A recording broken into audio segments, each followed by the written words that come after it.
not coping. We're definitely not coping. What I'm gonna leave and go? What am I gonna leave and do?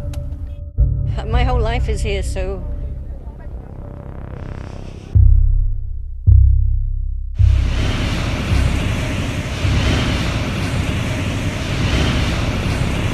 So describe the night for me, what happened? Well, it started off with wind. It wasn't like life-threatening wind, but then it started picking up, then rain came in and the wind picked up harder and harder. At a point in time I was sleeping and my brother is who woke me up, windows blown open, and he's trying to put in the louvers and I'm holding him, and we're fighting the wind.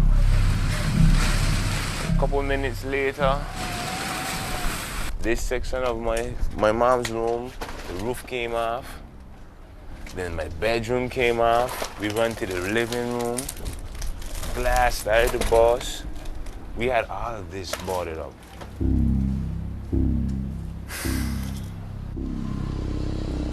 The British Virgin Islands look like they've been hit by the blast wave of a bomb. On the biggest island of Tortola, houses have been ripped apart and contents scattered for miles. People talk about the winds that came through here as if they were alive, as if it come from another world. Don't talk about when we had to run and leave the house during the middle of the hurricane. The wind there picked up and went with me. In the moment, it was like, your life is on the line.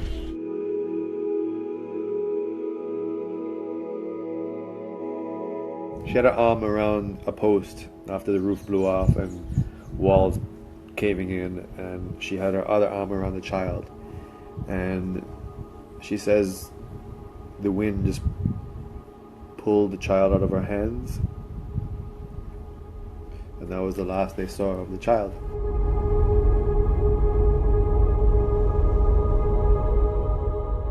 The night was restless. You couldn't get to sleep, and I think you was up all night.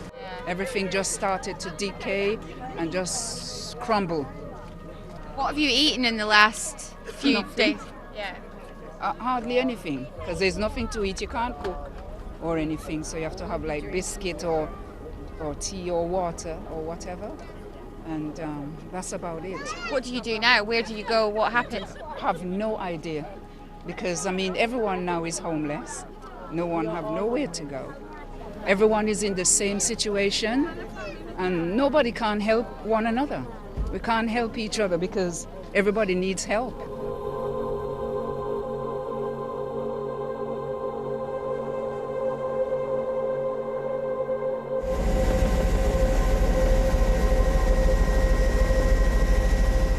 Yeah, the objective this morning is to ensure that we get every single resident of Barbuda.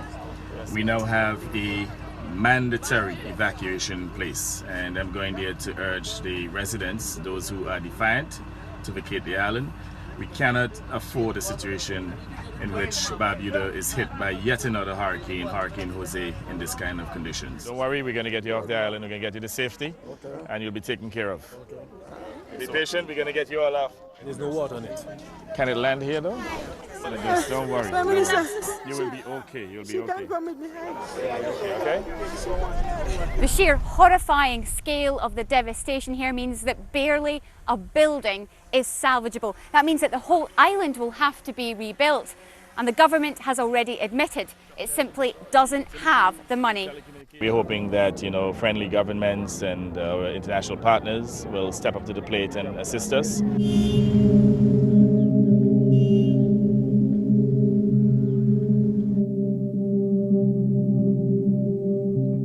Have you got enough food, water? No, because everybody's fighting and stealing, and a lot's going on right now. People is breaking people's homes, going with what they have.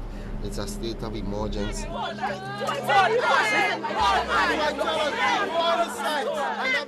When it came to the opening of the supermarket just an hour ago, we witnessed chaotic scenes. People have been waiting for up to 8 hours in temperatures over 30 degrees Celsius. They are looking for basic supplies such as water, any canned goods.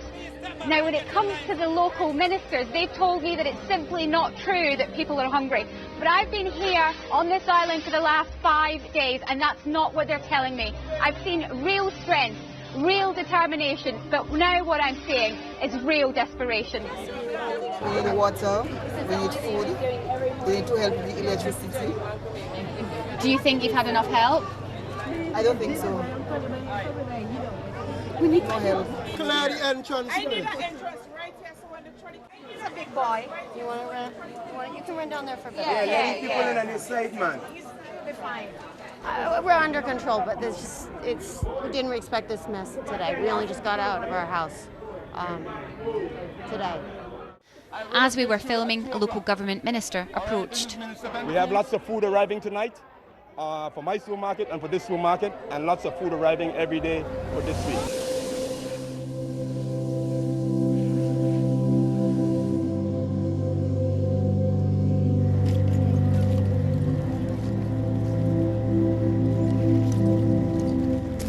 Trying to make some phone calls. How have things been for you? It's really difficult. There's no food, there's no water.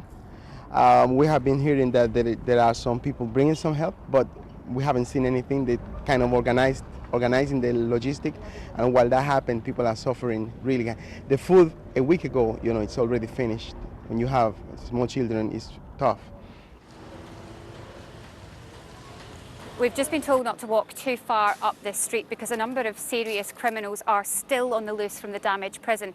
Something else for the local and national government to deal with. And when you walk around this neighbourhood, you get a real sense that it's not just about rebuilding lives and homes, it's about rebuilding trust.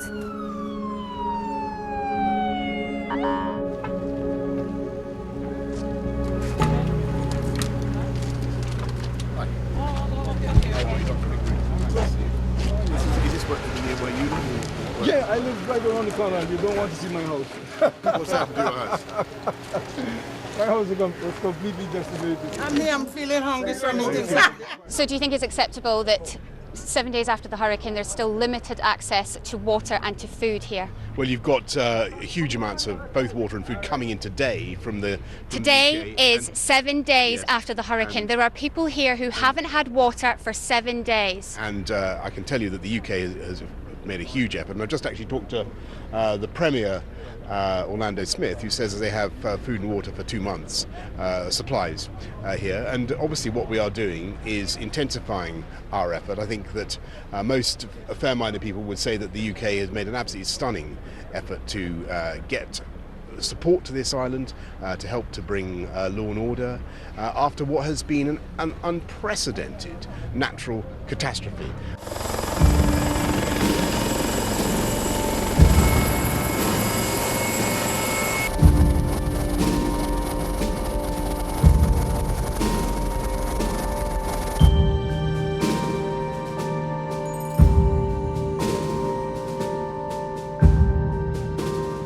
This was the bar here. So first have to clean it up. First get it cleaned up, like take out all this stuff. Yeah, a lot of work. Do you think you've got the money to do it? Nope, but I got the... White Sands is one of the most exclusive beaches in the whole of the British Virgin Islands. Every decimated building that you see was a bar, a restaurant, someone's main income, and they will need to be rebuilt if this island is to survive. How many people have you been feeding each day? Approximately 50 to 150 depending on demand, but it's basically been a community effort as well. The experts that are coming in are going to give us the ability to rebuild in a way that we want to rebuild, because in many ways we kind of did what we could in terms of building the places and the structures. The fact that they have been able to build something this substantial is due to them, but I think that if we as a community come together, we can have a community shelter, which we, by the way, don't as of now. Have you got the determination to do this? Do we have the determination to... You asked a very simple question.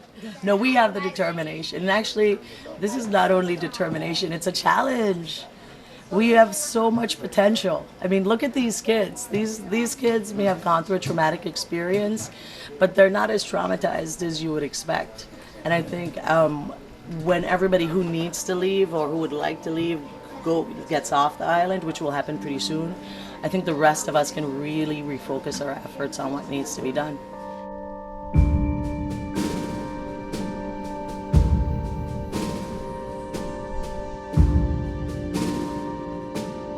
You're good. That's how people just pass. You're alive, there is hope.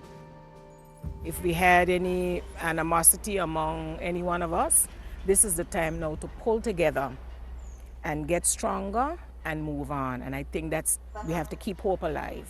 And when we do that, we are going to make it to where God have us to go. Hurricane Irma's trail of destruction is vast, and yet the Caribbean spirit prevails.